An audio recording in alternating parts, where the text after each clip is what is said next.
He saw the future long before others did. While Western leaders shook hands and built illusions of peace on fragile agreements, Zbigniew Brzezinski wrote analytical notes that sounded like a verdict. Ukraine will become a battlefield on a global scale, and the Kremlin will certainly try to take revenge, he asserted. His words were not a mystical prophecy, they were a cold-blooded, impartial strategic calculation.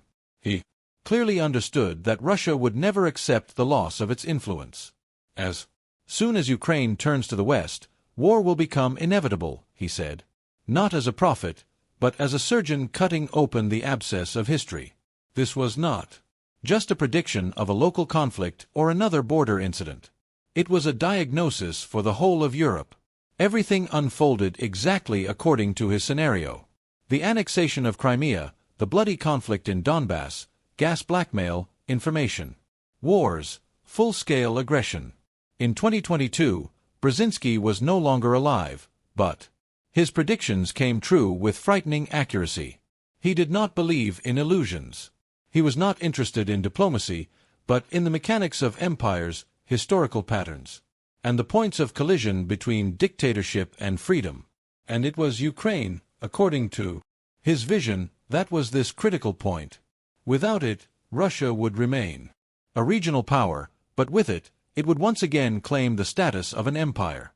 This was not a pretty statement, but a formula for war that is being realized before our very eyes. He did not limit himself to analysis. He sounded the alarm. Back in the 1990s, he warned, Russia is lying low, but it has not disappeared. It is biding its time. Ukraine is the beating heart of Eastern Europe. If it stops beating, freedom in this region will come to a halt. At the time, his words seemed exaggerated. Today, they are a dry statement of reality.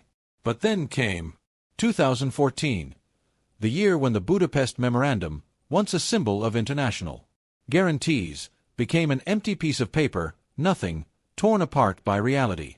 Crimea became a litmus test of the civilized world's inaction. Donbass, a test of strength for the West.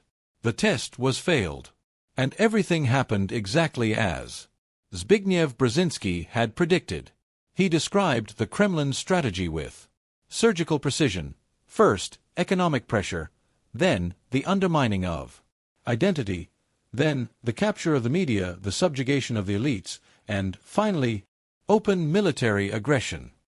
He knew that this was not the whim of a particular dictator. It does not matter who is at the helm, a liberal reformer or a KGB agent. The point is that the very idea of empire in Russia is not a political program, but a phantom of pain, legacy, and obsession. As long as this dream lives on, Ukraine will be its main target. Not because of natural resources, not because of territory, but because of a symbol. Because if Ukraine shows the world that it is possible to be an independent, democratic, strong state outside the Kremlin's orbit, it will be a blow to the very foundation of post-Soviet ideology, to the very root of Russian imperial consciousness. Brzezinski clearly understood that the new war would not begin with a nuclear missile, but with silence. And it would not be just a war between armies, but a war of meanings, memory, and information. He wrote, "The winner will not be the one with the most weapons, but the one whose will proves stronger." Ukraine withstood the first blow. But, he warned, the real front would begin later, in museums, in books, in history textbooks, in the names of streets and monuments. Who will be the hero, and who will be the occupier? Who will define the war? Who will write the epitaph? This is the final stage, the war for interpretation, for meaning, for the soul of future generations. That is why his words today sound not like historical analysis, but like an alarming wake-up call. He did not seek glory or applause. He spoke calmly, almost dryly, like a man who understands the value of time and the weight of words. He said, if Ukraine falls, it will be a defeat for Europe. This is not a metaphor. This is the essence. In his strategic view, Ukraine is not a borderland, not a buffer, not a disputed territory. Ukraine is the center of hope. resistance, renewal. The center where the fate of all European security is decided. While European leaders smiled at Russian presidents, shook hands, and dreamed of a reset, Brzezinski remained one of the few who did not succumb to naive illusions. He knew that Russia does not believe in compromises, it uses them as a respite, as a tactical mask. He said, "Fear of Putin is the worst strategy. The Kremlin senses weakness like a wolf senses blood, and it always perceives concessions as an invitation to attack." That is why his voice is louder today than it was during his lifetime, because everything he predicted is not theory. It is our reality. His words sounded harsh, sharp, almost provocative, but today they seem not just appropriate, but almost banal, because everything happened exactly as he said it would. While the West hesitated, Moscow took action. While diplomats were drafting resolutions and agreeing on wording, missiles were already raining down on Ukrainian cities. While experts were calling for time, tanks were crossing borders. Brzezinski did not guess, he knew. He warned that the Kremlin would not wait for favorable conditions, but for the enemy's will to weaken. It would wait for a crisis, a new weak president in the White House, fatigue in the European Union, internal strife in NATO, fatigue with politics, disunity, and economic recessions. All of this coincided in 2022, a perfect storm. Post-pandemic Europe was weakened, the US was immersed in its internal turmoil, and Russia was ready. And at this moment of vacuum, this gaping rift of trust and power, the army entered not hybridly, not covertly, not in parts, but openly, with artillery, with air strikes, with hordes of soldiers and waves of death. This was not the beginning of the conflict, it was its climax, the final act of an old long-written script that Brzezinski had been drafting back in the 1990s. He said, "Russia will not forgive itself for the loss of Ukraine, because Ukraine is not just a country. It is proof. Proof that you can speak Russian and be free. That you can be Orthodox and not be a slave to the empire. That you can disobey Moscow and survive. This is what makes Ukraine the main threat to the Russian model of the world. Not the army, not the tanks, not the drones, but the very fact of Ukraine's existence as an alternative. Free, independent, unconquered." When the annexation of Crimea began in 2014, European analysts hurriedly began leafing through old reports by Brzezinski, looking for answers, meanings, clues, but it was too late. He warned, Crimea would be the point of no return. Donbass was a test of resolve. The West failed both. Europe froze, paralyzed by fear and internal disputes. America became inward-looking, and the Kremlin simply began to act, clearly, consistently, as if following a map. Everything developed according to a plan that Brzezinski knew down to the smallest detail. It was not a struggle for square kilometers, it was a battle for all of Eurasia, for the right to dictate a new reality. He wrote, "Whoever wins in Ukraine will rewrite the map of the world. Not in geography, but in people's minds. The winner will not be the one who conquers more land, but the one who imposes his version of the truth." That is why he insisted, true victory is not simply the retreat of the invader. It is the moment when no one can justify his arrival anymore. It is not just liberation. It is exposure.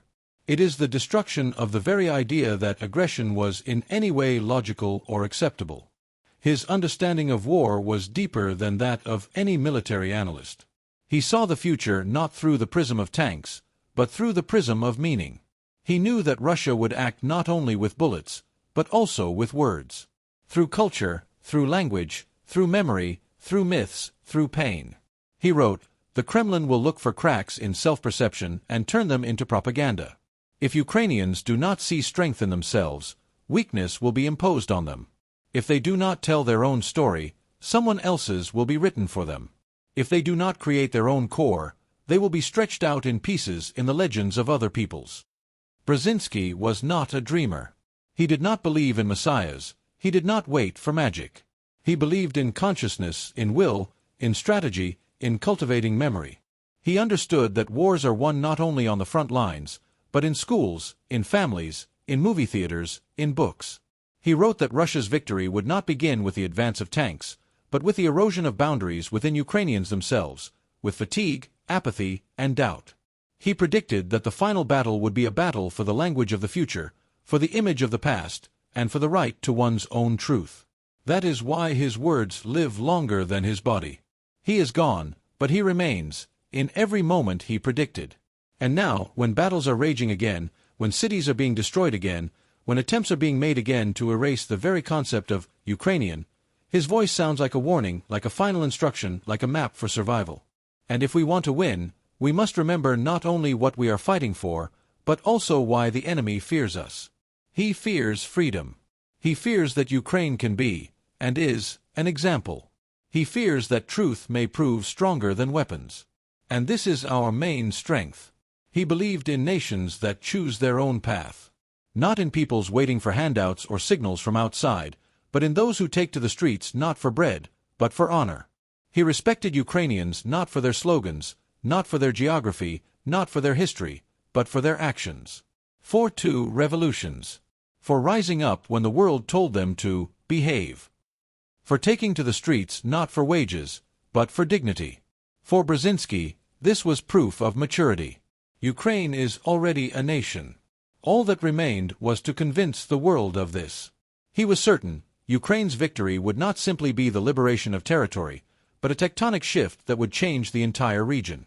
Just as Poland changed after Solidarity, just as South Korea was transformed after the war, Ukraine could become an example. Even a former Soviet republic can become a bastion of democracy if it has the will.